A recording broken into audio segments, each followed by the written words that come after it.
Hello, hi అందరికీ నా హృదయపూర్వక నమస్కారాలు. అర్ధరాత్రి పూట కొరుగు దయ్యాల్లాగా అర్ధరాత్రి పూట మధ్యలో దివ్యవాడి మామిడికాయ పచ్చడి చేస్తుంది.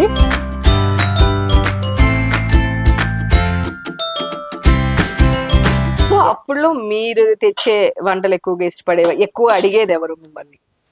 సో అందరం ఒకరికొకరు షేర్ చేసుకునే వాళ్ళం. అంటే ఎక్కువ మా జీవితం అంతా జ్యూసుల మీదే వెళ్ళిపోయేది. ఎక్కువ కొబ్బరి నీళ్ళు, మజ్జిగ, క్యారెట్ జ్యూసు, అలా జ్యూసుల మీద ఏదో ఇంత ఇంత చిన్న చపాతి, ఆకుకూర, చికెన్ ఫుల్గా పెట్టేది మమ్మీ. ఎంత తిన్నా చికెన్ అండ్ ఎక్కువ కోకోనట్ వాటర్. ఇప్పటికీ కూడా కాఫీ టీలు అలవాటు లేదు మా ఇంట్లో.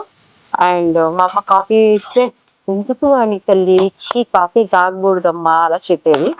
సో ఇప్పుడు కొంచెం మరీ అది కూడా లేకపోతే ఏదో ఒక అలవాటు ఉండాలి కదా అని కష్టపడి నేర్చుకున్నాను. But not కంపల్.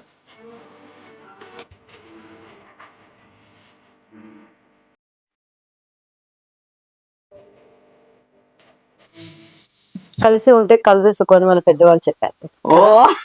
అందరి కుటుంబాల్లో కూడా కలిసి ఉంటే ఇదే రుచి, ఇదే ఆరోగ్యం, ఇదే అందం అందరి జీవితాల్లో ఉంటాయి. సో కలిసి ఉంటే కలిసి సుఖం, విడిపోతే ఏం లేదు. అర్థం అవ్వాలి కాబట్టి సో ఐ డిడ్ అనమాట.